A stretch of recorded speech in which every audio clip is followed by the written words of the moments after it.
Mga guests po natin, pasensya na po.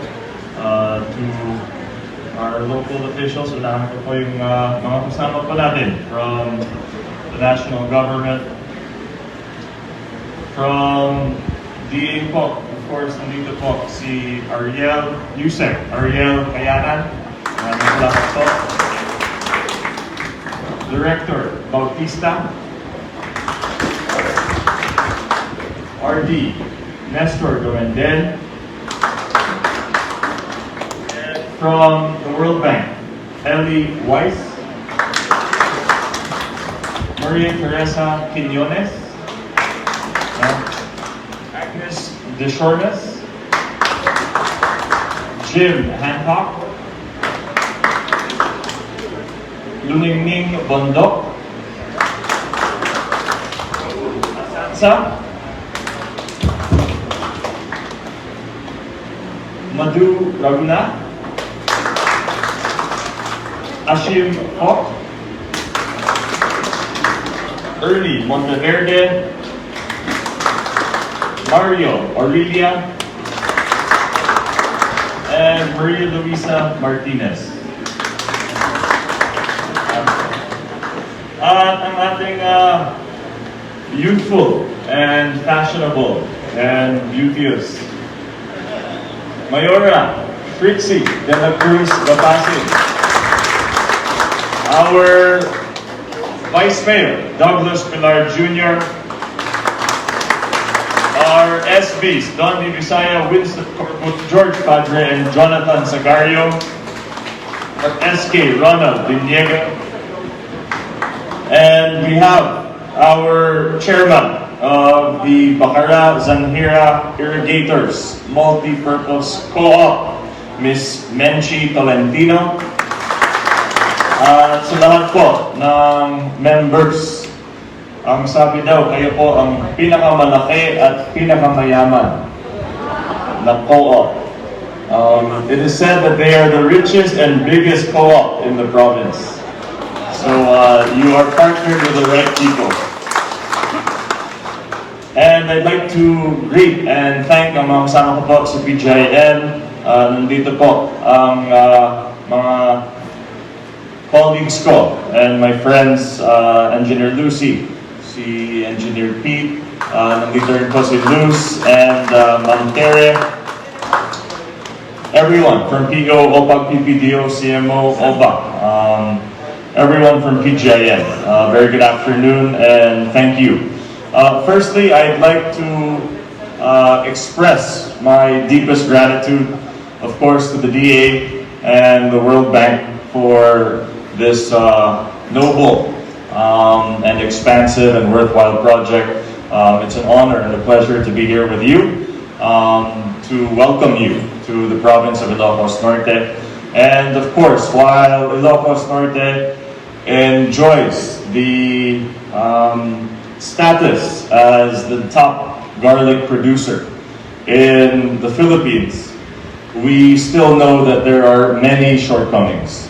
In fact, if I'm not mistaken, our yield over the years has decreased due to a number of reasons, including a virus, of course, our technologies, our warehousing, and many, many more. But nonetheless, we know that this is still our white gold, and we have many, many improvements to make, and surely, with all of our efforts here and with this project, you are leading the way, and for that, we are very grateful. Thank you.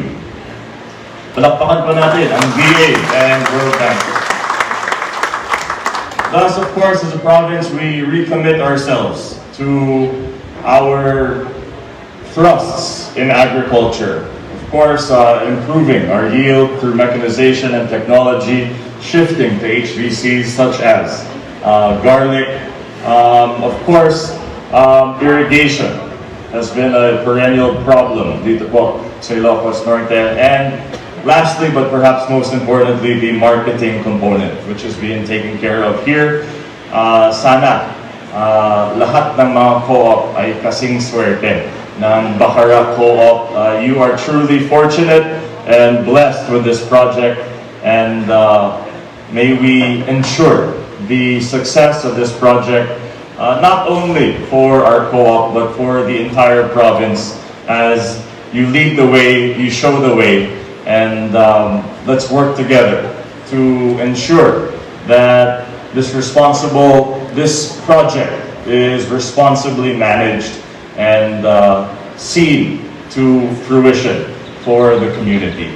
And I hope we can have many more projects like this in Ilocos Norte, and I hope you all feel at home here in our beloved province, and please let me know if you need anything while you're here. Congratulations to everyone who's played a part in this, and rest assured, I am here to support this worthy endeavor. Many thanks, Christiana. Maraming salamat po.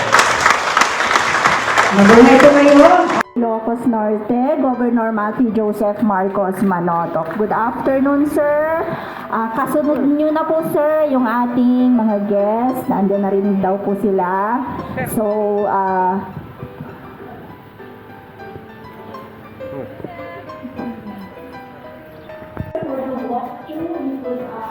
also join them later when we arrive.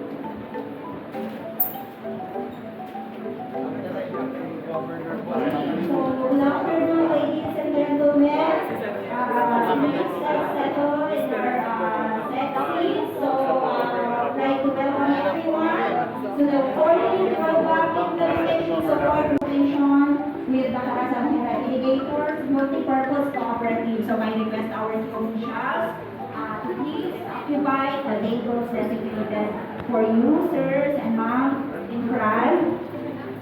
Our welcome team dito po sa harap. I request everyone to please stand up for our opening prayer and the singing of the national anthem.